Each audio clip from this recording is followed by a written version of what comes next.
I thought I knew what betrayal looked like. I thought it was anger, confrontation, the kind of explosive moment that leaves glass shattered and voices hoarse. But real betrayal, the kind that actually destroys you, comes quietly.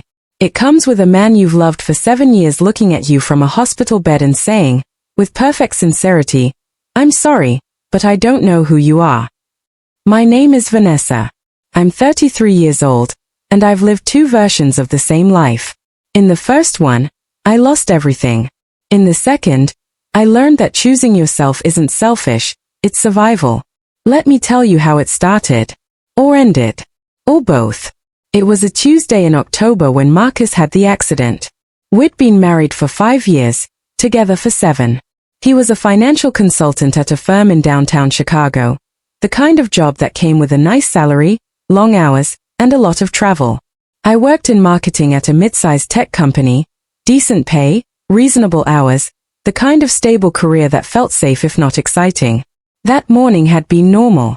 Marcus made coffee while I got ready for work. We talked about weekend plans. His mother wanted us to visit. I wanted to finally repaint the guest room. Small things. Boring things. The kind of things you talk about when you've been together long enough that conversation becomes comfortable background noise. "I'll probably be late tonight," he said, kissing my cheek before heading out. "Meeting with a new client." "Okay. Want me to save you dinner?" "Nah, I'll grab something."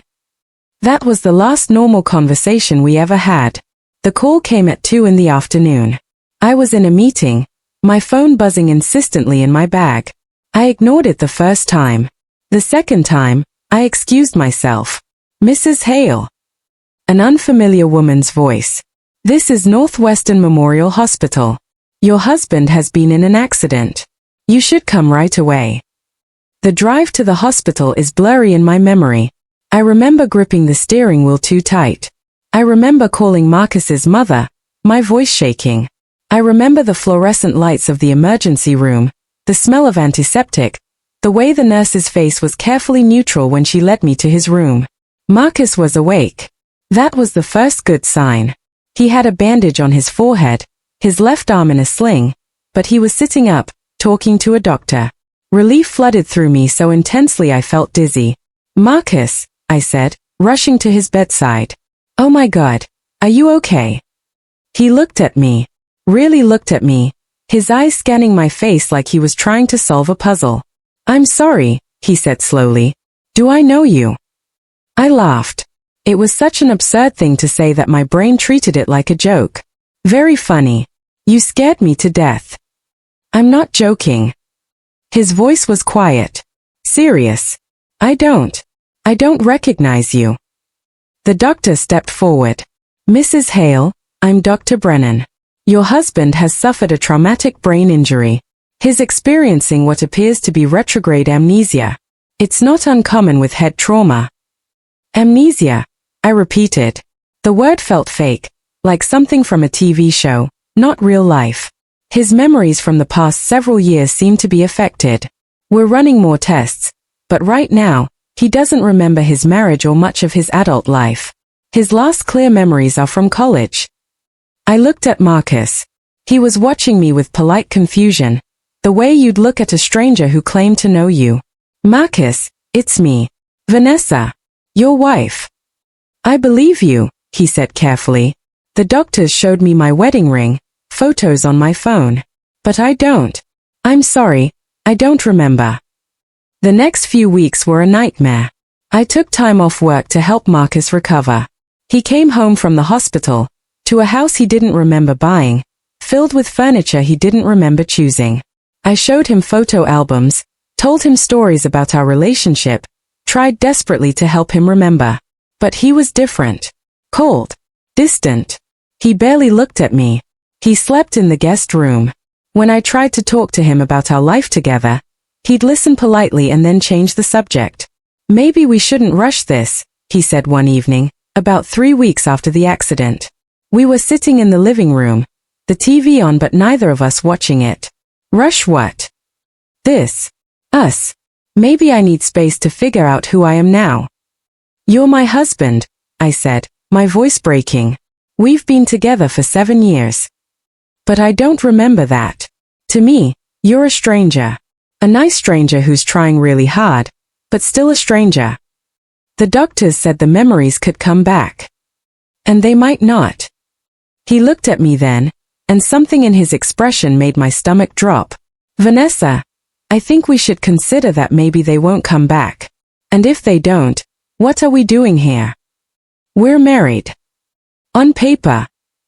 I felt like I was drowning. Are you saying you want a divorce? He was quiet for a long moment. I think it might be better. For both of us. You deserve to be with someone who actually knows you, who chose you. I can't be that person right now. I begged. I'm not proud of it, but I did. I begged him to wait, to try therapy, to give it more time. But Marcus was resolute. He wanted a divorce. His lawyer was efficient. The paperwork was drawn up quickly. Because Marcus claimed he couldn't remember our financial situation, because he was recovering from a traumatic injury, I ended up agreeing to a settlement that was far less than I deserved. I was so focused on trying to be understanding, on not wanting to hurt him further, that I didn't fight. The divorce was finalized in January, 4 months after the accident. I moved into a small apartment in Logan Square. Marcus kept the house, most of our savings, the car we'd bought together the year before. I kept my old sedan, some furniture, and about $15,000. I was devastated. Destroyed. I'd lost my husband, my home, and most of my financial security in the span of a few months. And then, in late February, I found out the truth. I ran into Julie, Marcus's co-worker, at a coffee shop. We'd been friendly before the divorce. She'd sent me a few sympathetic texts after the accident. When she saw me, she looked uncomfortable. Vanessa, hey. How are you? I'm okay, I lied. How are things at the firm? She hesitated. Can we sit down for a second? We sat today. She ordered a coffee she didn't drink, just wrapped her hands around the cup like she needed something to hold on to. I need to tell you something, she said finally. And I'm so sorry I didn't tell you sooner. I didn't know if it was my place, and then when everything happened so fast. What is it? Marcus doesn't have amnesia. The words didn't make sense at first. What? He's been seeing someone. Rebecca, from accounting. They started dating about 6 months before the accident. I saw them together multiple times, and after the accident, she was at the hospital. I heard them talking, Vanessa. He was coaching her on what to say to the doctors. The whole amnesia thing, it was planned. I couldn't breathe. That's not possible. I'm so sorry. I wanted to tell you during the divorce, but I was scared of getting involved, of losing my job. But I can't keep watching you suffer when I know the truth. She showed me her phone. Text messages between her and another co-worker, discussing Marcus and Rebecca. Photos from the company holiday party, Marcus's arm around Rebecca's waist. Dates and times that lined up perfectly with nights he'd claimed to be working late. The accident had been real, but the amnesia hadn't been. Marcus had used a traumatic brain injury as an opportunity to get out of our marriage without looking like the bad guy. He'd played the victim, made me feel guilty for wanting him to remember, and I'd been so desperate to help him that I'd agreed to a divorce settlement that left me with almost nothing. I confronted him. He didn't even deny it. I was going to tell you eventually, he said, standing in the doorway of what used to be our house. I just didn't know how. You faked amnesia. The accident was real. I realized it was an opportunity. Things weren't working between us, Vanessa. You have to know that. We were just going through the motions. So you lied. You made me believe you didn't remember me, didn't remember our entire life together. I needed a clean break. You needed to steal everything we built together, I said. You manipulated me into a settlement that gave you everything. I didn't steal anything. You agreed to it. Because I thought you had brain damage. Because I was trying to be compassionate to someone I thought was suffering. He had the audacity to look annoyed. Look, I'm sorry you feel betrayed, but this is done. The divorce is final. Move on. I wanted to scream. To hit him. to do something that would make him feel even a fraction of what I was feeling. But I just stood there, shaking, tears streaming down my face. I hope it was worth it, I said finally. I hope she was worth destroying me. I drove home in a daze. I don't remember the drive. I just remember sitting in my apartment, staring at the water-stained ceiling, thinking that this couldn't be my life. This couldn't be how it ended. 3 weeks later, I was driving to work when a truck ran a red light. I remember the screech of brakes, the impact, the strange, floating feeling as my car spun. And then nothing. When I opened my eyes, I was in my old bedroom. The bedroom I'd shared with Marcus in the house we'd bought together. Morning light was streaming through the curtains I'd picked out 3 years ago. I could hear the shower running in the bathroom. I sat up, my heart pounding. This wasn't possible. I'd moved out of this house. I'd been divorced for months. I'd been in an accident. My phone was on the nightstand. I grabbed it, hands shaking. The date read August 14th. 2 years earlier. A year before Marcus's accident. I stared at the screen until the numbers stopped making sense. This wasn't real. This was a dream, or a hallucination. Or I was dead and this was some kind of dying brain activity. The bathroom door opened. Marcus walked out, towel around his waist, looking exactly like he had 2 years ago. Younger. Happier. You're up early, he said. I thought you were sleeping in since you don't have to leave until 9. I couldn't speak. I just stared at him. You okay? He walked over, pressed his hand to my forehead. You look pale. I'm fine, I managed. My voice sounded far away. He kissed the top of my head. Okay. I'm going to grab breakfast before my meeting. Want anything? I shook my head. He got dressed, grabbed his keys, and left. I sat on the bed for a long time after he was gone. Then I picked up my phone again and started checking. My email. My calendar. My bank account. Everything was exactly as it had been 2 years ago. My job title was one promotion lower. My savings account had money Marcus would later convince me to put into a joint account he'd drain. My calendar showed a work conference scheduled for this afternoon. A conference I'd skipped in my previous timeline because Marcus had asked me to stay home so we could have dinner with his mother. That conference. I'd missed it, and because of that, I'd missed the networking opportunity that would have led to my next promotion. I'd missed reconnecting with Daniel Kim, the colleague who'd later tell me he'd wanted to ask me to collaborate on a project but assumed I wasn't interested since I hadn't shown up. I remembered all of this. I remembered the next 2 years in excruciating detail. Every fight, every lie, every moment that had led to Marcus faking amnesia and taking everything from me. I didn't understand how this was possible. I didn't waste time trying to. Because whether this was real or a dying dream or something else entirely, I had one clear thought. I'm not making the same mistakes again.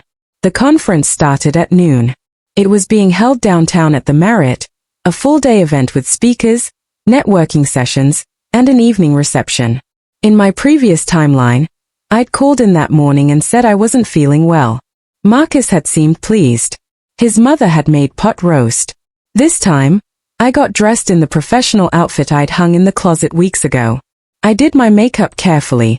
I packed my bag with business cards, a notepad, my laptop. When Marcus called at 10, right on schedule, I realized with eerie clarity, I almost didn't answer. But I did. Hey babe, he said. Listen, I forgot to mention this morning, but my mom wants us to come over for dinner tonight. Can you skip that conference thing? In my previous timeline, I'd said yes immediately. I'd been so conditioned to prioritize his family, his schedule, his wants. I can't, I said. This conference is important for work. It's just a conference. There'll be others. This one matters to me. Silence. I could feel his irritation through the phone. My mom specifically asked for tonight. Can we do dinner with her this weekend instead? I'm sure she'd understand. Vanessa, come on. Don't be difficult about this. There it was. That edge in his voice, the subtle accusation that I was being unreasonable for having my own priorities. I'm not being difficult. I'm going to a work event that I've had on my calendar for weeks. We can see your mom this weekend. He sighed, the kind of exasperated sigh that used to make me immediately backtrack and apologize. Fine. Whatever. I'll tell her you were too busy. He hung up before I could respond. I stood there holding my phone, feeling the familiar guilt start to creep in. But underneath the guilt was something new, clarity. I knew where this road led. I knew that if I kept prioritizing his convenience over my career, over my connections, over my own life, I'd end up with nothing. I went to the conference. Daniel was there, just like I remembered. He was giving a presentation on integrated marketing strategies, speaking with the kind of easy confidence that had always impressed me. After his talk, I approached him. That was really insightful, I said. Especially the part about cross-platform consistency. He smiled. Vanessa, right? We've worked on a few projects together. We have. I've always thought we should collaborate more directly.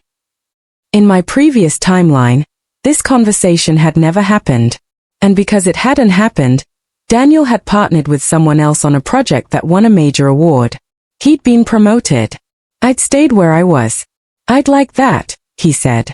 Actually, I've been working on a pitch for the Carrington account. It's a long shot, but if we could pull it off, it would be huge.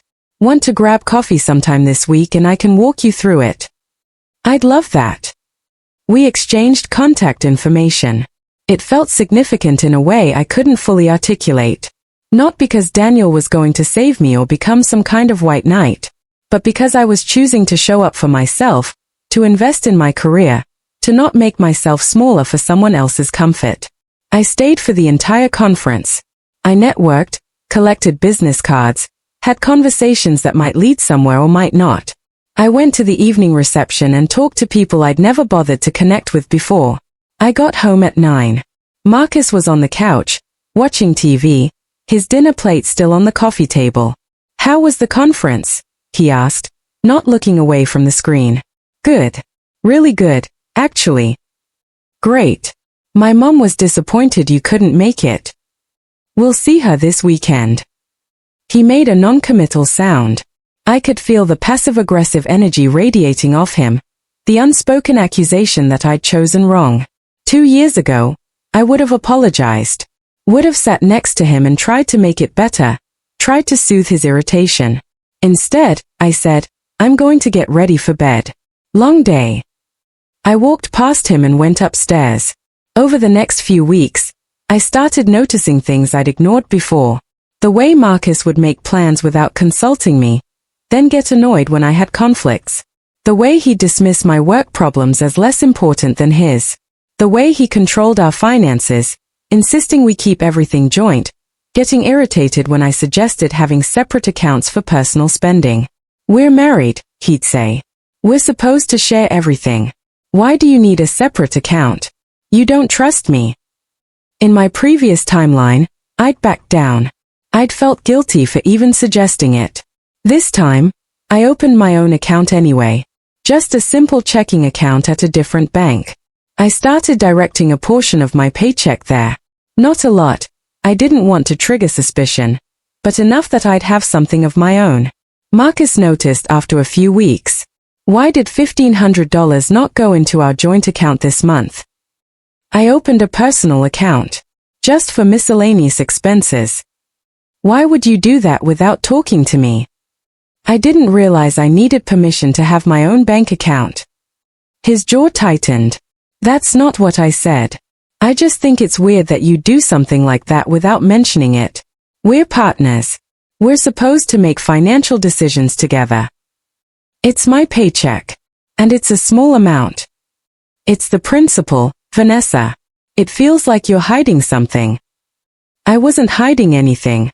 But his reaction told me everything I needed to know. He didn't want me to have independent financial access because it gave me autonomy. It gave me the ability to leave if I needed to. In my previous timeline, I'd closed the account. Apologized. Convinced myself he was right, that keeping separate finances was a sign of distrust. This time, I kept it open. I'm not hiding anything, I said calmly, but I'm keeping the account. We didn't talk for the rest of the evening. My friendship with Daniel developed slowly. We met for coffee to discuss the Carrington pitch. His ideas were innovative, and I brought strategic insights about market positioning that complemented his creative approach. We spent hours in conference rooms and coffee shops, building the pitch deck, refining the messaging, preparing for every possible question. We won the account. It was a huge deal for both of us, the kind of success that puts you on leadership's radar. Daniel was thrilled, and so was I.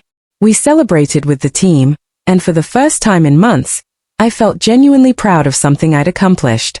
Marcus barely acknowledged it. "That's great, babe," he said when I told him. He was scrolling through his phone, half listening. "So does this mean you'll be working longer hours?" "Not congratulations. Not I'm proud of you. Just concern about how my success might inconvenience him. Probably some longer hours. Yeah. But it also means I'm on track for a promotion." He set his phone down. "Just don't let work take over your life. We barely see each other as it is." We barely saw each other because he was always working late or tired or busy with his own career. But somehow my career was the problem. I didn't argue. I just nodded and changed the subject. By October, a month before Marcus's accident in my previous timeline, I had my own bank account with $8,000 in it. I'd been promoted to senior marketing strategist. I'd maintained my friendships that Marcus had always subtly discouraged, making time for lunch with my friend Sarah and coffee with my former college roommate Emma. And I'd started documenting things. Not because I was planning to leave, not consciously, anyway, but because some instinct told me I needed to protect myself. I kept copies of financial statements. I noted when Marcus made large purchases without discussing them. I took screenshots of our joint account, our mortgage statements, our investment accounts. Then came November 1st, the day of the accident. I woke up that morning with my stomach in knots. In my previous timeline, I'd been at work when I got the call. I'd rushed to the hospital, terrified and confused, and walked into the nightmare that had destroyed my life. This time, I knew it was coming. Marcus made coffee. We talked about weekend plans. He kissed my cheek and said he'd probably be late because of a client meeting. I wanted to warn him, to tell him to be careful, to avoid whatever intersection or circumstance had caused the accident. But I didn't know the details. And even if I did, how would I explain that knowledge? So I just said, "I love you. Drive safe." He left. I went to work. And I waited. The call came at 1:47 p.m. I was in a meeting, and my phone buzzed with the hospital's number. I excused myself, took the call, and felt the familiar dread wash over me. But this time, under the dread, there was something else. Preparation. I drove to Northwestern Memorial. I walked through the emergency room doors. I let the nurse lead me to Marcus's room. And there he was, sitting up in bed, bandage on his forehead, looking at me with that same polite confusion. "I'm sorry," he said. "Do I know you?" The doctor explained the amnesia. I listened, watching Marcus's face carefully, looking for the tells I'd missed the first time. And I saw them. The quick glance toward the door, like he was checking if someone else was there. The way his confusion seemed almost rehearsed. The fact that his amnesia was oddly selective. He didn't remember me, didn't remember our marriage, but had no trouble remembering his work login when the hospital asked for emergency contacts. He was faking, just like before. But this time, I wasn't going to beg him to remember. I wasn't going to fight to save a marriage I now knew he'd been planning to leave anyway. I was going to play along. "I understand this must be frightening for you," I said calmly. "Take all the time you need." He looked almost surprised. "You're being very understanding. You've been through a trauma. I'm not going to pressure you." Over the next few days, I visited Marcus in the hospital. I brought him clothes, toiletries, his laptop. I was kind and supportive and gave him space. I didn't push him to remember or get emotional when he didn't recognize stories about our relationship. I also called a lawyer. Not the one I'd used in my previous timeline. A family friend who'd been sympathetic but ultimately ineffective. This time, I called Margaret Chen, a divorce attorney with a reputation for being thorough and aggressive when necessary. I need to prepare for a potential divorce, I told her in our first meeting. My husband claims to have amnesia from an accident. I don't think it's real. Margaret was in her 50s, sharp-eyed and direct. What makes you think he's faking? I couldn't exactly say I'd lived through this before. So I said, instinct. Some inconsistencies. And I want to protect myself either way. Smart. Tell me about your assets. I walked her through everything.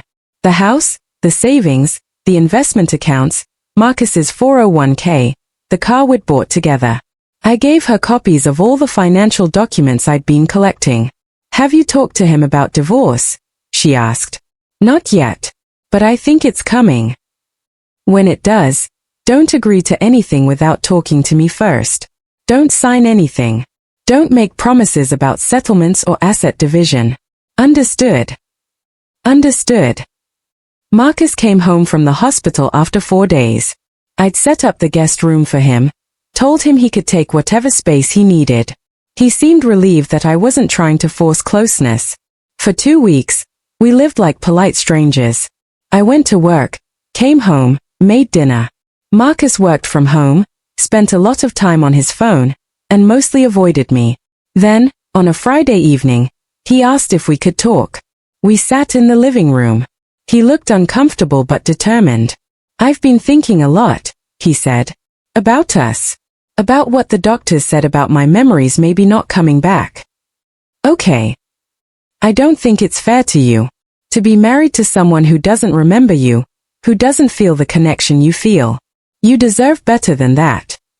I nodded slowly. Are you asking for a divorce? I think it might be the right thing. For both of us. In my previous timeline, I'd cried. I'd begged him to wait, to try. I'd been desperate. This time, I just said, if that's what you want, I understand.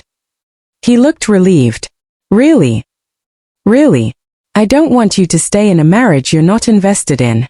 That wouldn't be fair to either of us. I appreciate you being so reasonable about this. I'll contact my lawyer on Monday. We can start the process. Something flickered in his expression. Surprise, maybe. Or concern. You already have a lawyer. I've consulted with one, yes. Given the circumstances, I wanted to understand my options. Right. That makes sense. He didn't ask which lawyer. He didn't ask what I'd discussed. But I could see him recalibrating, realizing that this wasn't going to go exactly as he'd planned. On Monday, Marcus's lawyer sent over a proposed settlement. It was almost identical to what I'd agreed to in my previous timeline. Marcus would keep the house, most of the savings, the new car. I'd get my old car, a small amount of money, and we'd split the credit card debt evenly. Margaret read through it and laughed. Is he serious with this? What's wrong with it? Everything. You're entitled to half of all marital assets. The house, the savings, his 401k, everything. This settlement is insulting. What do? We counter. And we make it clear that if he wants this divorce to go smoothly, he needs to negotiate fairly. Margaret drafted a response. We asked for half of everything. We documented every asset, every account, every investment. We included the financial records I'd been collecting, showing that Marcus had been moving money around in ways that suggested he was preparing for this divorce well before the accident. Marcus was furious when he got our counteroffer. He called me, which he'd barely done since coming home from the hospital. Vanessa, what the hell is this? It's a fair division of assets. Fair? You want half of my 401k? Half of the house? It's not your house, Marcus. It's our house. We bought it together. I can't afford to give you half of everything. Then we'll sell the house and split the proceeds. That's standard in a divorce. This is ridiculous. I had a traumatic brain injury. I have medical bills, rehabilitation costs, which our insurance is covering. And even if it wasn't, that doesn't mean I'm not entitled to half of what we built together. He was silent for a moment. When he spoke again, his voice was tight. I thought you were being understanding about this. I am understanding. I'm not fighting the divorce, but I'm also not going to walk away with nothing because you want me to. You're being unreasonable. I'm being fair. Talk to your lawyer. I hung up. Over the next few weeks, the divorce became contentious. Marcus fought every point. His lawyer tried to argue that his medical condition meant he couldn't work as much, that he needed more of the assets to support himself. Margaret shut that down with documentation showing that Marcus had been working full-time from home, had no actual medical restrictions, and was, according to his own testimony, making a full recovery. Then Margaret found something. She'd been digging through our financial records, not just the ones I'd provided, but subpoenaed records from our bank and credit cards. And she found evidence of an affair. Hotel charges from months before the accident. Restaurants. Gifts purchased on our joint credit card that I'd never received. Venmo payments to someone named Rebecca with heart emojis in the notes. Do you know a Rebecca? Margaret asked during one of our meetings. Rebecca from his work. That would be my guess. These transactions go back almost a year. And look at this. She showed me her laptop screen. 2 days after his accident, he sent her a Venmo payment with the note for helping. What do you think he needed help with? My stomach turned. Faking the amnesia. That's my theory.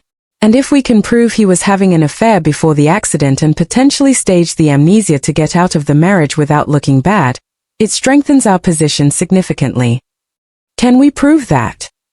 The affair, yes. The staging is harder. But it doesn't matter.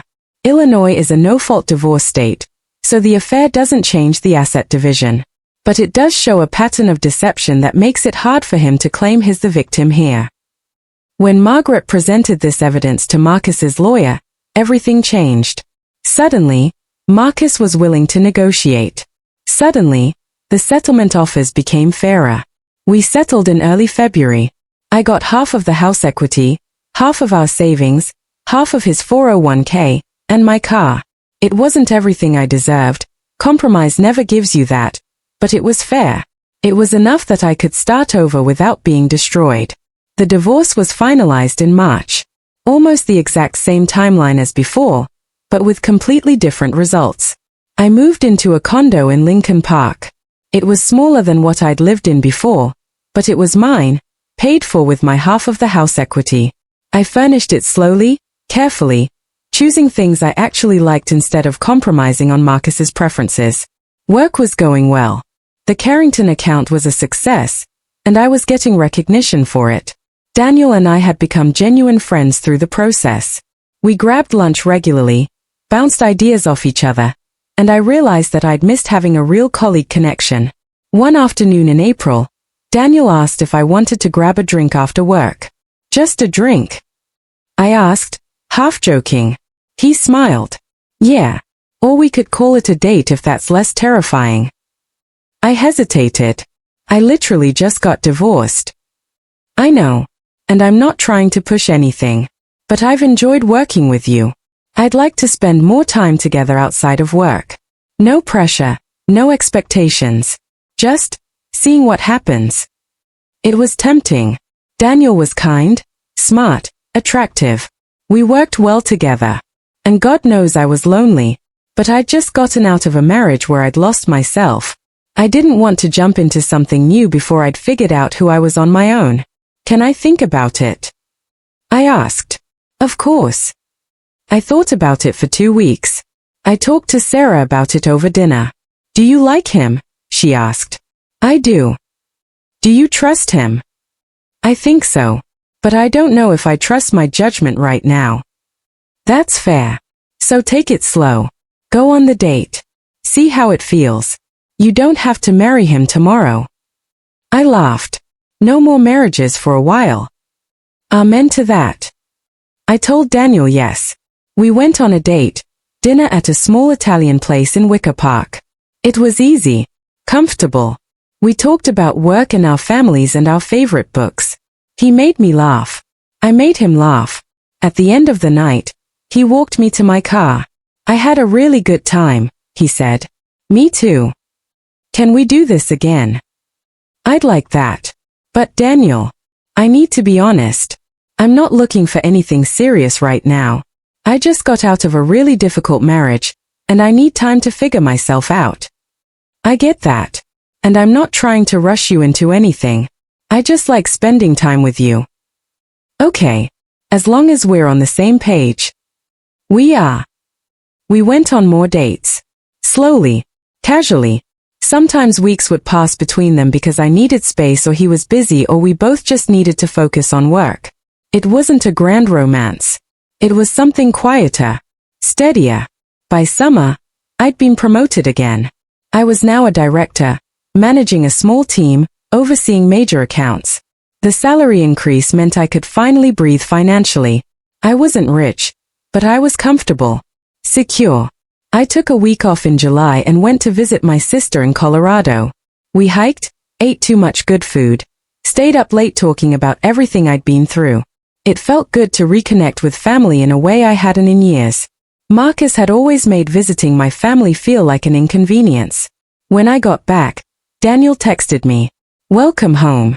Want to grab dinner this week?" We met at our usual place. Halfway through dinner, he said, "I have a confession." Okay. I'm falling for you. And I know you said you weren't looking for anything serious, and I've been trying to respect that. But I can't keep pretending this is casual for me. It's not. My heart raced. Daniel. You don't have to say anything right now. I just needed you to know where I stand. And if you're not ready for this, if you need more time or if you don't feel the same way, that's okay. I'd rather know now. I looked at him across the table. Daniel, who'd been patient and kind and hadn't pushed me for more than I could give. Daniel, who made me laugh and challenged me professionally and showed up when he said he would. I'm scared, I admitted. The last relationship I was in nearly destroyed me. I'm terrified of making the same mistakes. I'm not Marcus. I know, but I'm still the same person who married him, who didn't see the red flags, who let myself become small. You're not that person anymore. You've grown. And besides, I'm not asking you to marry me tomorrow. I'm just asking if you want to see where this goes. What if it doesn't work out? Then it doesn't work out. But we won't know unless we try. I thought about my previous life. How I'd been so desperate not to lose Marcus that I'd lost myself instead. How I'd begged him to remember me when he'd already decided I was disposable. And I thought about this life. How I'd chosen myself at every turn. How I'd fought for fair treatment. How I'd built a career and financial security and friendships. I wasn't the same person I'd been. And maybe that meant I could trust myself to make better choices. Okay, I said. Let's see where this goes. Daniel smiled. Yeah. We took things slow. Really slow. We didn't move in together. We kept our careers separate. We made sure we both maintained our own lives, our own friends, our own identities. It wasn't perfect. We had disagreements. There were moments when my old fears crept in, when I'd pull back because I was scared of getting hurt. But Daniel was patient. He didn't push. He gave me space when I needed it and showed up consistently when I was ready to let him in. About a year into our relationship, I ran into Marcus. I was at Whole Foods, grabbing groceries after work. I turned down the produce aisle and there he was, looking at avocados with a woman I recognized from his office. Rebecca. He saw me at the same time I saw him. For a moment, we both froze. Then Rebecca noticed me. Oh, hi Vanessa. Hi Rebecca. Marcus looked uncomfortable. How have you been? Good. Really good, actually. That's great. I heard you got promoted. Congratulations. Thank you. There was an awkward silence. Rebecca was watching both of us, probably trying to gauge if there was going to be a scene. I should get going, I said. Good to see you both. I started to walk away. Then Marcus said, Vanessa, wait. I turned back. I wanted to apologize, he said, for how everything happened. For not being honest with you. You deserved better. A year ago, I'd wanted this apology so desperately. I'd wanted him to acknowledge what he'd done, to admit he'd been wrong. Now, Standing in the produce section of Whole Foods, I realized I didn't need it anymore. "Thank you for saying that," I said. "I hope things work out for you." I meant it. Not because I forgave him or because what he did was okay, but because I'd moved on. I'd built a life I was proud of. His apology didn't change anything because his actions no longer defined me. I finished my shopping and drove home to the condo I'd made my own. Daniel was coming over for dinner. We were going to cook together, watch a movie, be together in that easy, comfortable way we'd developed. That night, as Daniel and I sat on my couch, his arm around my shoulders, I thought about how different my life could have been. How I'd lived one version where I'd lost everything, and how I'd gotten a chance, somehow, impossibly, to make different choices. I didn't understand it. I probably never would. But I was grateful. Not because the second time was perfect. It wasn't. I'd still been hurt. I'd still gone through a divorce. I'd still had to rebuild. But this time, I'd done it on my terms. I'd fought for myself. I'd protected myself. I'd chosen my own worth over someone else's comfort. And that made all the difference. "You okay?" Daniel asked, noticing my thoughtful expression. "Yeah," I said, leaning into him. "I'm really okay." 2 years later, I'm 35. I'm the VP of marketing at my company. Daniel and I are still together, living in separate apartments by choice, maintaining the independence we both value. My relationship with my family is stronger than it's been in years. I have friendships I've nurtured. I have a career I've built intentionally. I still have hard days. My anxiety flares up sometimes, usually around anniversaries of the accident or the divorce. I still have moments where I question my choices, where I wonder if I'm guarding my heart too much or not enough. But I've learned that healing isn't linear. Growth isn't a straight line. You don't get one chance to choose yourself and then everything is magically perfect forever. You have to keep choosing yourself. Every day. In small ways and big ways. Marcus got married to Rebecca last year. I saw the announcement on social media. I felt nothing but a vague hope that they're happy, that maybe they're better suited for each other than he and I ever were. Sometimes I think about my first life. About the woman I was who begged Marcus to remember her, who gave up everything trying to save a marriage that was already over. I feel sad for her, but I don't regret being her, because she taught me everything I needed to know to become who I am now. I don't know why I got a second chance. I don't know if it was real or if it was something my dying brain created in those final moments after the accident. Maybe I'm still in that car, spinning, and this whole life is just a beautiful dream I'm having in the seconds before everything ends. But it doesn't matter. Because real or not, this life taught me what the first one didn't. That you can't save someone who doesn't want to be saved.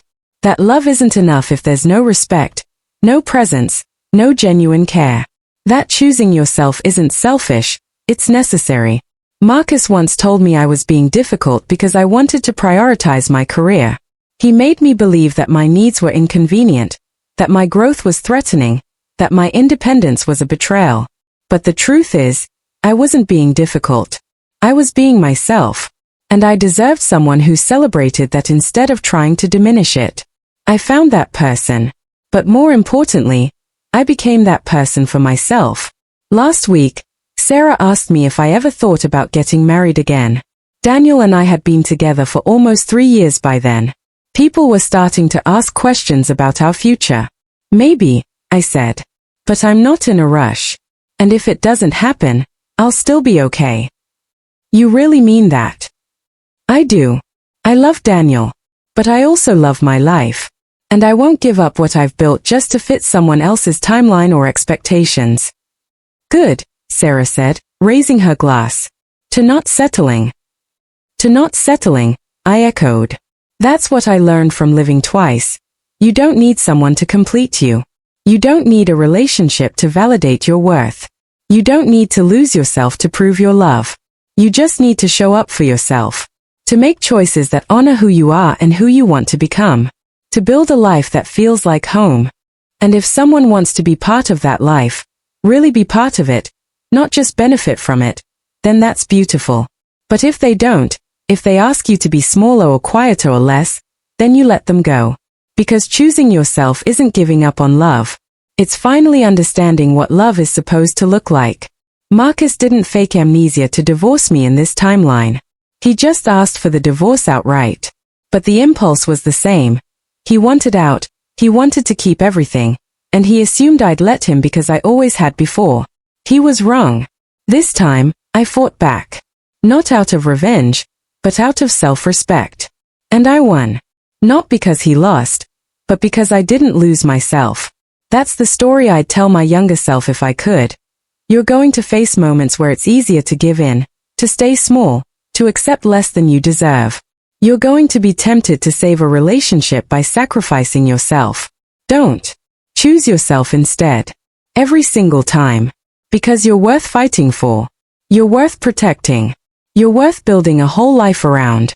And anyone who makes you feel otherwise doesn't deserve a place in that life. I learned that the hard way. Twice. But I learned it. And I'm never forgetting it again.